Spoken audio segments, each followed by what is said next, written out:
Hello നമസ്കാരം, ഏവർക്കും marshal സാദിക്കിൻ്റെ പുതിയൊരു വീഡിയോയിലേക്ക് സ്വാഗതം. എൻ്റെ പേര് മാത്യു തോമസ് പണിക്കിയ വീട്ടിൽ. കേരളക്കരയാകെ പിടിച്ചു കുലുക്കുന്ന ഒരു റാപ്പർ സിംഗറാണ് വേടൻ എന്നുള്ള പേരിൽ അറിയപ്പെടുന്ന ഹിരൺദാസ് മുരളി എന്ന് പറയുന്ന വ്യക്തി. തീർച്ചയായിട്ടും നിങ്ങൾ അറിഞ്ഞിട്ടുണ്ടാവും, ഈ ഒരു കിളിമാനൂർ വെച്ച് നടന്നിട്ടുള്ള അല്ലെങ്കിൽ സംഘടിപ്പിച്ചിട്ടുള്ള ആ ഒരു പ്രോഗ്രാമിൽ നടന്ന കുറച്ച് കാര്യങ്ങളും അതിനെ സംബന്ധിച്ചുണ്ടാകുന്ന കുറച്ച് കോലാഹലങ്ങളും ഒക്കെ. അപ്പോൾ അതിൻ്റെ കാര്യങ്ങൾ കേസിലേക്ക് നീങ്ങുമ്പോഴേ നമ്മൾ അറിഞ്ഞിരിക്കേണ്ട അല്ലെങ്കിൽ മനസ്സിലാക്കേണ്ട, ചിന്തിക്കേണ്ട കുറച്ച് കാര്യങ്ങളാണ് നമ്മൾ ഈ വീഡിയോയിൽ പറയാൻ വേണ്ടി പോകുന്നത്. അപ്പോൾ ചാനൽ നിങ്ങൾ ഇതുവരെ സബ്സ്ക്രൈബ് ചെയ്തിട്ടുണ്ടെങ്കിൽ തീർച്ചയായിട്ടും നിങ്ങൾ ഈ ചാനൽ സബ്സ്ക്രൈബ് ചെയ്യാനും തീർച്ചയായിട്ടും ഈ വീഡിയോ മറ്റുള്ളവരിലേക്ക് ഷെയർ ചെയ്ത് കൊടുക്കാനും നിങ്ങളുടെ വിലയേറിയ കമൻറ്റ്സ് ഈ വീഡിയോയുടെ താഴെ പോസ്റ്റ് ചെയ്യാനും ശ്രദ്ധിക്കുമെന്ന് വിശ്വസിച്ചുകൊണ്ട് നമുക്ക് വീഡിയോയിലേക്ക് പോകാം.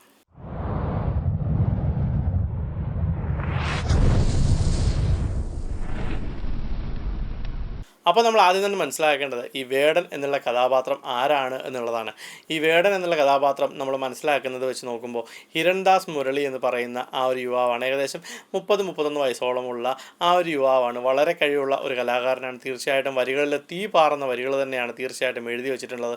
കാരണം വളരെ ചിന്തിക്കുന്ന, ചിന്തോദ്ദീപകമായിട്ടുള്ള വരികളാണ് തീർച്ചയായിട്ടും എഴുതുന്നത്. നമുക്ക് ആ വരികളിൽ ഒരുപാട് അർത്ഥങ്ങൾ കാണാം. നമ്മൾ പാടുന്ന അർത്ഥങ്ങൾ അല്ലെങ്കിൽ കേൾക്കുന്ന അർത്ഥങ്ങളിലുപരിയായിട്ട് അതിനുള്ളിൽ അകക്കാമ്പ് വരെയും നമ്മളെ സ്പർശിക്കാവുന്ന ഒരുപാട് വലിയ അർത്ഥങ്ങളുള്ള ഒരുപാട് വലിയ എഴുത്തുകളുടെ ആ ഒരു പാട്ടുകളുടെ രാജാവായിട്ട് ഇന്ന് അയാൾ മാറിക്കൊണ്ടിരിക്കുന്നു. ഈ വേടൻ എന്നുള്ള പേരിൽ നിന്ന് തന്നെ ഒരു പ്രതിഷേധമുണ്ട് എന്നുള്ളതാണ് നമ്മൾ ആദ്യമായിട്ട് മനസ്സിലാക്കേണ്ടത്.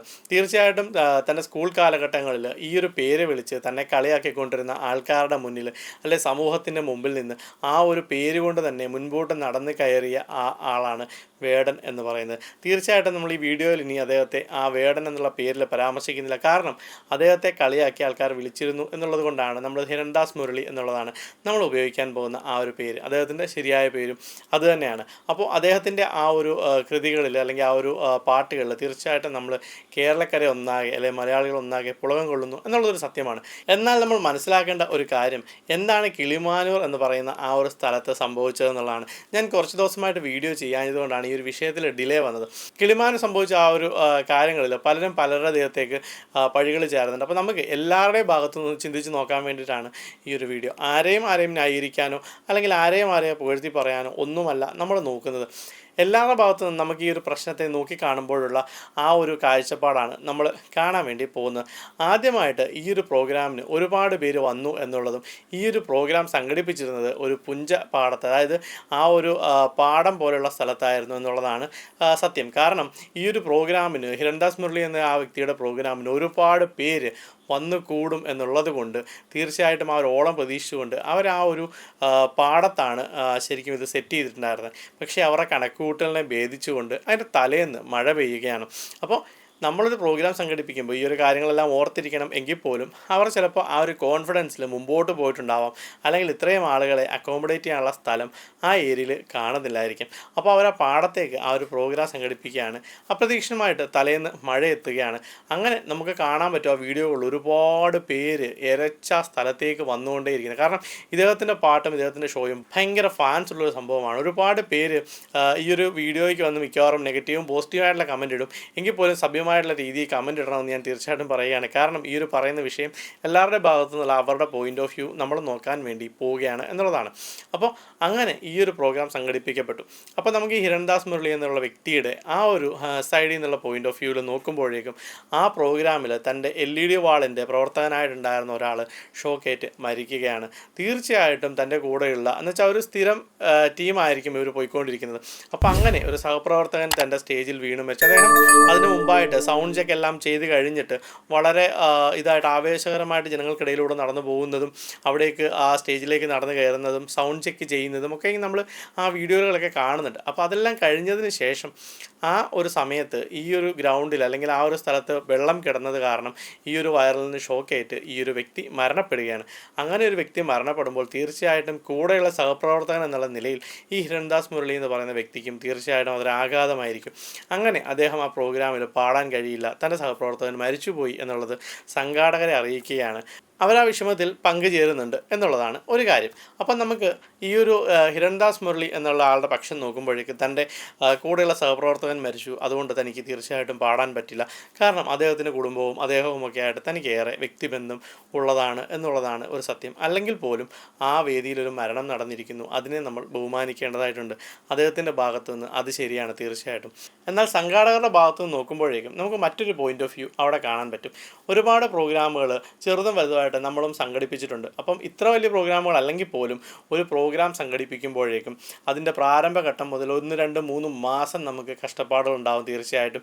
അങ്ങനെ നമ്മുടെ സംഘാടകരുടെ ഭാഗത്തു നിന്ന് ഈ ഒരു വിഷയത്തെ നോക്കി കാണുമ്പോഴേക്കും അവർ ഇത്ര നാൾ കൊണ്ട് എഫേർട്ട് എടുത്ത് ഇത്ര ഒരു വലിയ പ്രോഗ്രാമിന് വേണ്ടി മൈൻഡ് സെറ്റ് ചെയ്ത് തീർച്ചയായിട്ടും ഈ ഒരു പ്രോഗ്രാം നടക്കുന്ന ആ ഒരു നിമിഷത്തിലേക്ക് എത്തിച്ചേരാൻ വേണ്ടി ഒരുപാട് സ്ട്രഗിൾ ചെയ്തിട്ടുണ്ടാകും. ഒരുപാട് പേരുടെ കയ്യും കാലും പിടിച്ച് ഒരുപാട് ദിവസങ്ങളിൽ ഊണും ഉറക്കവും ഉപേക്ഷിച്ചിട്ട് ഇതിൻ്റെ പിന്നാലെ നടന്നിട്ടുണ്ടാവും. അതൊക്കെ ഏതൊരു മനുഷ്യനും മനസ്സിലാവുന്നൊരു കാര്യമാണ്. തീർച്ചയായിട്ടും സംഘടനകൾ പ്രവർത്തിക്കുന്നവർ അല്ലെങ്കിൽ ഓരോ കാര്യങ്ങൾ ഇൻവോൾവ് ആയിട്ട് നിൽക്കുന്നവർക്ക് തീർച്ചയായിട്ടും അറിയാം ഇങ്ങനെയുള്ള ഓരോ പ്രോഗ്രാമുകൾ സംഘടിപ്പിക്കുന്നതിൻ്റെയും അതിൻ്റെ ഇടയിലുണ്ടാകുന്ന അലമ്പുകൾ അങ്ങനെയുള്ള കാര്യങ്ങൾ അവരുടെ മനസ്സിലുണ്ടാക്കുന്ന വേദനയുടെയും ഒക്കെ ഒരു ആഴം. തീർച്ചയായിട്ടും ഒരു പ്രോഗ്രാം നടന്ന് അതിൻ്റെ ഫിനിഷിങ് കഴിയുമ്പോൾ കിട്ടുന്നൊരു നിർവൃതിയുണ്ട്. തീർച്ചയായിട്ടും നിങ്ങളിത് അനുഭവിച്ചിട്ടുള്ളവരാണെങ്കിൽ തീർച്ചയായിട്ടും അത് കമൻറ്റ് ചെയ്യണം. കാരണം ഓരോ പ്രോഗ്രാമുകളും കഴിയുമ്പോൾ നമ്മൾ അതിനു വേണ്ടി ഓടിയ നമ്മളതിനു വേണ്ടി നടന്ന കഷ്ടപ്പാടുകളെ അല്ലെ അതിനെയൊക്കെ ഒന്ന് ഓർത്തെടുക്കുന്ന അല്ലെങ്കിൽ ആ പ്രോഗ്രാം സക്സസ് ആയിട്ട് തീരുമ്പോഴേക്കും ആ ക്ഷീണിച്ച് അലസമായിട്ട് ആ ഒരു കസേരയിൽ ആ തണുപ്പും കൊണ്ടിരിക്കുന്ന ആ ഒരു മൊമെൻറ്റ് ശരിക്കും ഒരു എക്സ്പീരിയൻസ് ചെയ്യുന്നവർക്ക് മാത്രമേ അത് മനസ്സിലാവുള്ളൂ. ഒരു സംഘാടകൻ എന്നുള്ള നിലയിൽ എനിക്കത് തീർച്ചയായിട്ടും മനസ്സിലാവും.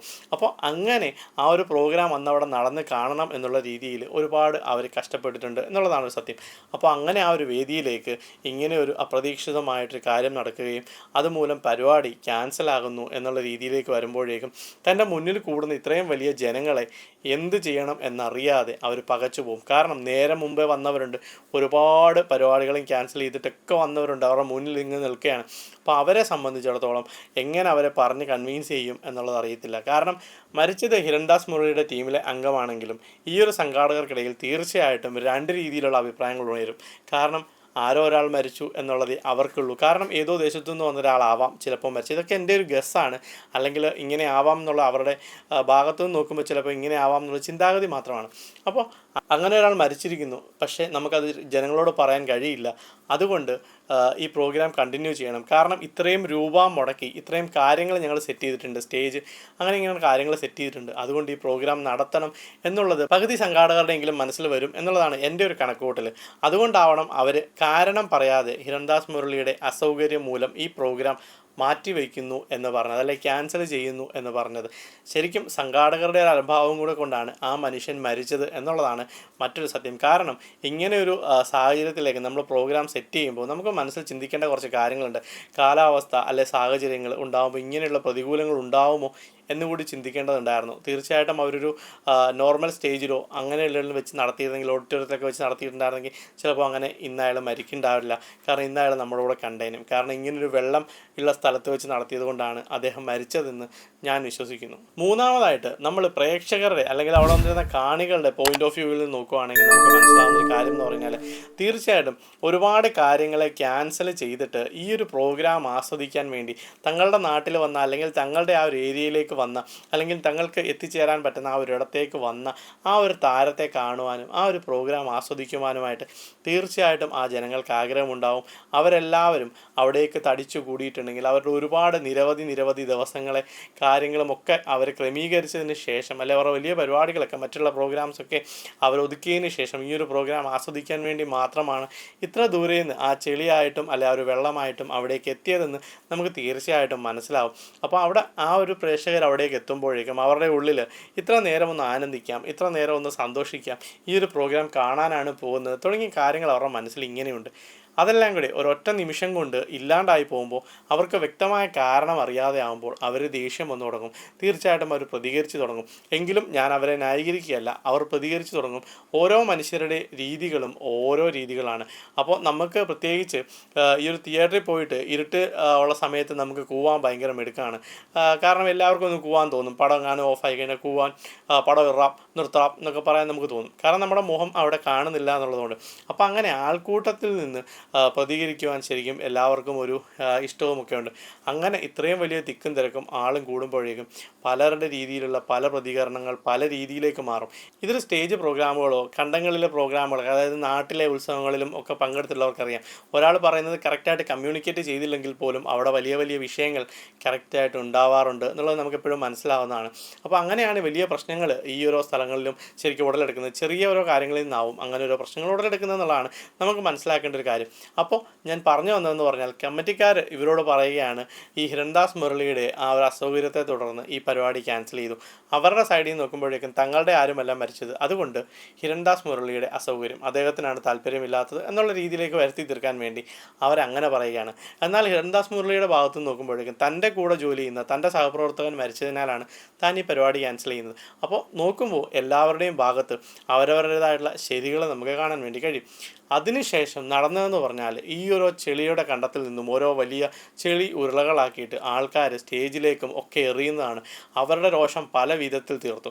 ഇപ്പം ഒരാൾ ഇത് എറിഞ്ഞു എന്ന് കരുതുക, ഇത് കൊണ്ടവൻ അവന് ദേഷ്യം വന്നിട്ട് അവൻ തിരിച്ചങ്ങോട്ട് എറിഞ്ഞു എന്ന് വിചാരിക്കുക. അപ്പോഴേക്കും അങ്ങോട്ടും ഇങ്ങോട്ടും ഒക്കെ ഏറായിട്ട് ഇത് വളരെ വലിയ ഒരു പ്രതിസന്ധി ഘട്ടത്തിലേക്ക് മാറുന്നുണ്ട് എന്നുള്ളതാണ് നമ്മൾ മനസ്സിലാക്കേണ്ടത്. ഇനി അവസാനമായിട്ട് നമ്മൾ ഈ തൊഴിലാളികൾ എന്ന് പറയുന്ന ആ ഒരു വിഭാഗം, അവിടെ ഉണ്ടായിരുന്ന മൈക്ക് സെറ്റ് ഓപ്പറേറ്റേഴ്സ്, LED വാള്, അല്ലെങ്കിൽ അതിൻ്റെ സ്റ്റേജ് സംവിധാനങ്ങൾ, കസേര, അങ്ങനെയുള്ള എന്തെങ്കിലുമൊക്കെ ഉണ്ടെങ്കിൽ, അല്ലെങ്കിൽ നിയമപാലകർ, ഇങ്ങനെയുള്ളവരുടെ ആ ഒരു ഗണത്തിൻ്റെ ഒരു സൈഡിൽ നിന്ന് നമ്മൾ കാണുമ്പോഴേക്കും അവരെ സംബന്ധിച്ചിടത്തോളം അവർ ഇത്ര പൈസ ലാഭം അല്ലെങ്കിൽ തുച്ഛമായിട്ടുള്ള ഇത്ര പൈസയ്ക്ക് വേണ്ടിയിട്ടാണ് അവർ ഈ ഒരു പ്രോഗ്രാം പിടിക്കുന്നത്. ഈ ഒരു സ്റ്റേജ് കെട്ടി അവിടെ ഈ ഒരു പ്രോഗ്രാം കഴിഞ്ഞു, തങ്ങൾക്കതെല്ലാം അഴിച്ചുകൊണ്ട് പോകുമ്പോഴേക്കും തങ്ങൾക്കൊരു ചെറിയ വേതനം കിട്ടും. ആ ഒരു വേതനം കൊണ്ട് കുടുംബം നോക്കണം എന്നുള്ള ആഗ്രഹത്തിലാണ് തീർച്ചയായിട്ടും അവരവിടെ വന്നിരിക്കുന്നത്. പക്ഷേ അവർ പ്രതീക്ഷിക്കാതെ അവർക്ക് നേരെ വരുന്നത് ഇങ്ങനെയുള്ള മണ്ണും ചെളിയും ഒക്കെയാണ്. കാരണം ഒരിക്കലും അവർക്കത് അർഹതപ്പെട്ടതല്ല, പക്ഷെ അവർ നേരിടേണ്ടി വരുന്ന ഓരോ അത്യാഹിതങ്ങളായിട്ട് അവരതിനെ കാണേണ്ടി വരുന്നു. കാരണം അവർക്ക് ഒന്നും ചെയ്യാൻ പറ്റില്ല. ഒരാളോ രണ്ടാളോ അല്ലെ 10 ആളോ അവിടെ നിന്ന് ചെയ്യരുതെന്ന് പറഞ്ഞാൽ, നിയമപാലകർ അവിടെ നിന്ന് ചെയ്യരുതെന്ന് പറഞ്ഞാൽ ഇത്രയും വലിയ ജനക്കൂട്ടത്തിലേക്ക് എങ്ങനെ ആ ഒരു ഐഡിയ അല്ലെ ഇത്രയും വലിയൊരു ജനക്കൂട്ടത്തിലേക്ക് ആ ഒരു യാചനയെ അല്ലെങ്കിൽ ആ ഒരു അപേക്ഷയെ പാസ് ചെയ്യാൻ പറ്റും എന്നുള്ളത് നമുക്ക് മനസ്സിലാവുന്നില്ല. കാരണം ഇത് ഓഡിയബിളേ അല്ല, അങ്ങോട്ട് മുമ്പോട്ട് ആൾക്കാരിലേക്ക് മനസ്സിലാവുന്ന പോലുമില്ല. പലരും കയ്യിലിരിക്കുന്ന പലതും ചെരുപ്പും വെള്ളക്കുപ്പിയും അല്ലെങ്കിൽ ചെളിയും ഒക്കെ എടുത്തെറിയുന്നത് ഈ പാവങ്ങളുടെ നേരെ ആയിരിക്കും. അവർ തൊഴിലാളികൾ അവരുടെ അന്നത്തിന് വേണ്ടിയിട്ടോ അവർ ആ ഒരു കഷ്ടപ്പാടിന് വേണ്ടിയിട്ടോ അലക്കെ ആയിരിക്കും അവിടെ വന്നിട്ട് പണി ചെയ്യാൻ വേണ്ടി നിൽക്കുന്നത്. അവരുടെ നേരെയുമൊക്കെയാണ് ആൾക്കാർ പ്രതിഷേധം തീർത്തുകൊണ്ടിരിക്കുന്നത്. തീർച്ചയായിട്ടും ജനങ്ങളൊരിക്കലും അവരെ ആക്രമിക്കണം എന്നുള്ള ഉദ്ദേശത്തിൽ വന്നവരോ ഒന്നും ആയിരിക്കില്ല. പക്ഷേ ഇത്ര നിമിഷങ്ങൾ കൊണ്ട് അവരുടെ ഉള്ളിൽ ആ ഒരു ക്രിമിനൽ എന്നുള്ള രീതിയിലേക്ക് അവർ മാറുകയാണ്. അവരുടെ ദേഷ്യം അവർ എക്സ്പ്രസ് ചെയ്യുന്നത് ഇങ്ങനെയാണ്. അതുമൂലം ഒരുപാട് പേരുടെ ഉപജീവന മാർഗത്തിലേക്ക് തടസ്സം വരികയാണ്. തീർച്ചയായിട്ടും നമ്മൾ കണ്ടിട്ടുണ്ടായിരുന്നു അവരുടെ എക്യുപ്മെൻറ്റുകളിലെല്ലാം ചെളിയും മണ്ണും വെള്ളവുമായിട്ട് ആ എക്യുപ്മെൻറ്റുകളിലൊക്കെ വളരെ ഡാമേജ് പറ്റിയ രീതിയിലേക്ക് നമ്മൾ കണ്ടിട്ടുണ്ടായിരുന്നു. ബോക്സിനകത്തു നിന്നൊക്കെ ചെളി ചുരണ്ടി എടുക്കുന്ന രീതിയിലേക്ക് കാണുന്നുണ്ടായിരുന്നു. അവർ ഓരോരുത്തരും എത്ര രൂപ കഷ്ടപ്പെട്ടുണ്ടാക്കുന്ന എത്ര രൂപ കൊടുത്തിട്ടാണ് ഈ ഒരു സാധനം വാങ്ങുന്നത് എന്നുള്ളത് നമ്മൾ മനസ്സിലാക്കേണ്ടതാണ്. നിങ്ങളുടെ ഒരു നേരത്തെ ദേഷ്യത്തിന് അല്ല ഇങ്ങനെ സംഭവിച്ചില്ല അല്ലെങ്കിൽ ആഗ്രഹിച്ചത് കിട്ടിയില്ല എന്നുള്ള ആ ഒരു ദേഷ്യത്തിന് അവർക്ക് നഷ്ടപ്പെടുന്നത് അവരുടെ ആ ഒരു ഒത്ര വർഷമായിട്ടുള്ള കഷ്ടപ്പാടുകളും അല്ലെങ്കിൽ അവരുടെ ജീവിതത്തിൻ്റെ ക്രമം തന്നെ ആയിരിക്കാം. അവർക്ക് ഇവിടുന്ന് ഈ ഒരു നല്ല സ്റ്റേജ് അഴിച്ച് നാളെ മറ്റൊരിടത്തുകൊണ്ട് ഇടേണ്ടതായിരിക്കാം. അവർക്ക് ഈ ഒരു ബോക്സ് അഴിച്ച് നാളെ മറ്റൊരു അമ്പലത്തിലോ പള്ളിയിലോ കൊണ്ട് വെക്കേണ്ടതായിരിക്കാം. അവർക്ക് ഈ ഒരു LED വാൾ അഴിച്ച് മറ്റൊരു വിവാഹ സ്ഥലത്തോ അല്ലെങ്കിൽ പാർട്ടിയുടെ പരിപാടി സ്ഥലത്തോ ഒക്കെ കൊണ്ട് വയ്ക്കേണ്ടതായിരിക്കാം. പക്ഷെ നമ്മൾ ചെയ്യുന്ന ആ ഒരു പ്രവൃത്തി പക്ഷേ ഈ ഓഡിയൻസ് ചെയ്ത ആ ഒരു ഒറ്റ പ്രവൃത്തി കൊണ്ട് അവർക്ക് അടുത്തുള്ള പ്രോഗ്രാമുകളും ആ ക്രമീകരണങ്ങൾ മുഴുവനെ അവർക്ക് നഷ്ടമാകുകയാണ്. ഒരുപാട് വലിയ സംഭവങ്ങൾ അതിലേക്ക് വരികയാണ്, വിഷമങ്ങൾ അതിലേക്ക് വരികയാണ്, നഷ്ടങ്ങൾ അതിലേക്ക് വരികയാണ്. അപ്പോൾ അങ്ങനെയൊക്കെയുള്ള ഒരുപാട് കാര്യങ്ങളാണ് ശരിക്കും പറഞ്ഞാൽ കിളിമാനൂർ എന്ന് പറഞ്ഞ സ്ഥലത്ത് നടന്നത്. ഇത് ഓരോരുത്തരുടെയും പോയിൻ്റ് ഓഫ് വ്യൂവിൽ നിന്ന് കാണുന്ന കാഴ്ചകളാണ്. അപ്പോൾ നമ്മൾ നാലും കൂടി കൂട്ടി വായിക്കുകയാണ്. ഹിരൺദാസ് മുരളി എന്ന് പറയുന്ന ആ വ്യക്തിയുടെ സഹപ്രവർത്തകൻ മരിച്ചു. അദ്ദേഹത്തിന് ഇമോഷണലായിട്ട് തീർച്ചയായിട്ടും പാടാനായിട്ട് കഴിയില്ല. അദ്ദേഹത്തിൻ്റെ ഭാഗത്ത് ന്യായമുണ്ട്. അത് കാണുന്ന സംഘാടകർ എന്ന് പറയുന്ന വ്യക്തികൾക്ക് തീർച്ചയായിട്ടും ഇത് തങ്ങളുടെ ആരും അല്ലാത്തതിനാൽ ചിലപ്പോൾ അവർക്കതിന് ഫീൽ ചെയ്തിട്ടുണ്ടാവില്ല. അവർക്ക് അദ്ദേഹം ഏതോ ഒരാളായിരിക്കാം. അതുകൊണ്ടാവാം അവരങ്ങനെ പറഞ്ഞത് ഹിരൺദാസ് മുരളിയുടെ അസൗകര്യം മൂലം തീർച്ചയായിട്ടും ഈ പരിപാടി ക്യാൻസൽ ചെയ്തു എന്നുള്ളത്. തീർച്ചയായിട്ടും അങ്ങനെ കേൾക്കുന്ന കാണികൾക്ക് പല രീതിയിൽ പ്രതിഷേധങ്ങൾ കാണിക്കാം. അതിനു വേണ്ടിയിട്ട് അവർ തിരഞ്ഞെടുത്ത മാർഗ്ഗം ഇതൊക്കെ ആയിരുന്നു എന്നുള്ളതാണ്. കാരണം അവർ അത്രയും സഫർ ചെയ്തിട്ടാവാം ചിലപ്പോൾ അവിടെ അവർ വന്ന്. പക്ഷേ എങ്കിലും അതിനെ നമുക്ക് ന്യായീകരിക്കാൻ കഴിയുന്നതല്ല. നാലാമത് തൊഴിലാളികളുടെ സൈഡിൽ നിന്ന് നോക്കുകയാണെങ്കിൽ ഒന്നുങ്ങളുടെ വിയർപ്പിൻ്റെ ബലം വാങ്ങാൻ വേണ്ടി വന്ന അവരുടെ നേരെ വന്നത് ചെളിയുണ്ടകളും ചെരുപ്പും കുപ്പികളും ഒക്കെ ആയിരുന്നു എന്നുള്ളതാണ്. അപ്പോൾ ഇതൊക്കെയായിരുന്നു അന്നവിടെ നടന്നതിൻ്റെ നേർചിത്രങ്ങൾ. തീർച്ചയായിട്ടും നമ്മൾ ചിന്തിക്കേണ്ട ഒരു കാര്യമുണ്ട്. നമ്മുടെ ചില ചെറിയ ദേഷ്യങ്ങളും അല്ലെങ്കിൽ നമ്മുടെ ചില വാശികളുമൊക്കെ നഷ്ടപ്പെടുത്തുന്നത് മറ്റുള്ളവരുടെ ജീവിതം കൂടിയാണെന്ന് നമ്മൾ തീർച്ചയായിട്ടും മനസ്സിലാക്കണം. ഒഴിഞ്ഞു മാറി പോകേണ്ടിടത്ത് നിന്ന് ഒഴിഞ്ഞു മാറണം. കാരണം വ്യക്തമാക്കേണ്ടിടത്ത് കാരണം വ്യക്തമാക്കുക തന്നെ ചെയ്യണം. അല്ലാതെ ഉരുണ്ട് പെരണ്ട് കിടന്ന് കളിച്ചിട്ട് പ്രത്യേകിച്ച് കാര്യങ്ങളൊന്നുമില്ല. ആ സംഘാടകർ ഈ ഒരു വിവരം ജനങ്ങളോടായിട്ട് പറഞ്ഞിട്ടുണ്ടായിരുന്നെങ്കിൽ ഒരു പക്ഷേ അവിടെയൊന്നും നടക്കുകയുണ്ടായിരുന്നില്ല. ഇങ്ങനെ ഒരു അവസ്ഥയാണ്, ഇതുകൊണ്ടാണ് ദയവേത് നിങ്ങൾ ക്ഷമിക്കണം എന്ന് പറഞ്ഞിട്ടുണ്ടായിരുന്നെങ്കിൽ തീർച്ചയായിട്ടും ഇങ്ങനൊരു പ്രശ്നം അവിടെ ഉണ്ടാകുമായിരുന്നില്ല. ആ കാണികൾ കുറച്ചുകൂടെ സംയമനം പാലിച്ചിരുന്നെങ്കിൽ, അല്ലെ അത് അറിഞ്ഞിരുന്നെങ്കിൽ അവർ കുറച്ചുകൂടെ സംയമനം പാലിച്ചേനെ. അങ്ങനെയാണെങ്കിൽ ഈ ഒരു കാര്യങ്ങളെ വലിയ പ്രശ്നങ്ങളില്ലാതെ തന്നെ നേരിട്ട് പോകാമായിരുന്നു. എങ്കിലും അനർത്ഥങ്ങളാണ് സംഭവിച്ചത്, അല്ലെങ്കിൽ ഒരു പ്രശ്നമാണ് അവിടെ സംഭവിച്ചത്. തീർച്ചയായിട്ടും ഈ ഒരു വേളയിൽ ഞാനത് മനസ്സിലാക്കുന്നു. ഒരു കാര്യം കൂടി ഞാനൊന്ന് ഓർമ്മിപ്പിക്കുന്നു. ഈ ഒരു പേര് ഹിരൺദാസ് മുരളി എന്നുള്ള പേരിൽ നിന്ന് വേടൻ എന്നുള്ള പേരിലേക്ക് ആ ഒരു പരിണാമം എന്ന് പറയുന്നത് തീർച്ചയായിട്ടും ഞാൻ ആദ്യമേ തന്നെ പറഞ്ഞല്ലോ, ഒരു കളിയാക്കലിൻ്റെ ആ ഒരു ലാഞ്ചനയിൽ നിന്നുമാണ് തീർച്ചയായിട്ടും ഈ ഒരു പേരിലേക്ക് പ്രതിഷേധം എന്നോണം ഒരു നായ ഉൾപ്പെടെ ആ പേരിൽ കാണിക്കുന്ന രീതിയിലോണം അദ്ദേഹം മാറിയിരിക്കുന്നത്. പ്രതീകാത്മകമായിട്ടൊരു നായയെ അദ്ദേഹം കാണിക്കുന്നുണ്ട് തൻ്റെ പേരിൽ. അപ്പോൾ മനസ്സിലാക്കേണ്ട ഒരു കാര്യമെന്ന് പറയുകയാണെങ്കിൽ അടുത്ത ജനറേഷനെങ്കിലും ഈ കാര്യങ്ങളൊന്നും പറഞ്ഞ് ജനങ്ങളെ അല്ലെങ്കിൽ മനുഷ്യരെ മറ്റുള്ള ആൾക്കാരെ കളിയാക്കാതിരിക്കുക. തീർച്ചയായിട്ടും ഒരുപാട് അമ്മമാരല്ലേ അപ്പന്മാരും മക്കൾക്ക് അത് പറഞ്ഞു കൊടുക്കുന്നുണ്ട് എന്നുള്ളത് അറിയുന്നതിൽ ഭയങ്കര സന്തോഷമുണ്ട്. വൈകല്യങ്ങളെ പറഞ്ഞ്, നിറങ്ങളെ പറഞ്ഞ്, അവൻ്റെ ജാതി പറഞ്ഞ് ആരുടെയും കളിയാക്കാനോ ആരെയും കുറ്റപ്പെടുത്താനോ കുറച്ച് കാണാനോ പാടില്ല എന്നുള്ളത് തീർച്ചയായിട്ടും പുതുതലമുറയിലേക്ക് വരുമ്പോഴേക്കും അതിന് ഒരുപാട് മാറ്റം ഉണ്ടാകുന്നുണ്ട്. മനുഷ്യൻ എന്നുള്ള രീതിയിൽ തന്നെ എല്ലാ മനുഷ്യനെയും കാണാൻ പറ്റുന്നൊരു കാലത്തേക്കാണ് നമ്മൾ ഇനിയും കടന്നു വരേണ്ടത്. കാരണം ലോകം ഒരുപാട് പുരോഗമിച്ചിട്ടുണ്ട്. അപ്പോൾ അതുകൊണ്ട് തീർച്ചയായിട്ടും അങ്ങനെയുള്ള ചിന്താഗതികളാണ് മുമ്പോട്ട് വരേണ്ടത് എന്നുള്ളതാണ് നമ്മൾ മനസ്സിലാക്കേണ്ടത്. അപ്പോൾ നിങ്ങൾക്ക് ഈ വീഡിയോ ഇഷ്ടപ്പെട്ടെങ്കിൽ തീർച്ചയായിട്ടും ഈ വീഡിയോയ്ക്ക് കമൻറ്റ് ചെയ്യാനും തീർച്ചയായിട്ടും ഈ വീഡിയോ മറ്റുള്ളവരിലേക്ക് ഷെയർ ചെയ്യാനും തീർച്ചയായിട്ടും ഈ ചാനൽ ഇത് സബ്സ്ക്രൈബ് ചെയ്തിട്ടില്ലെങ്കിൽ നിങ്ങളിപ്പോൾ തന്നെ ഈ ചാനൽ സബ്സ്ക്രൈബ് ചെയ്യാനും ചാനലിലെ മറ്റു വീഡിയോകൾ കാണാനും ശ്രദ്ധിക്കുമെന്ന് വിശ്വസിച്ചുകൊണ്ട് ഈ വീഡിയോ നിർത്തുന്നു. നന്ദി, നമസ്കാരം.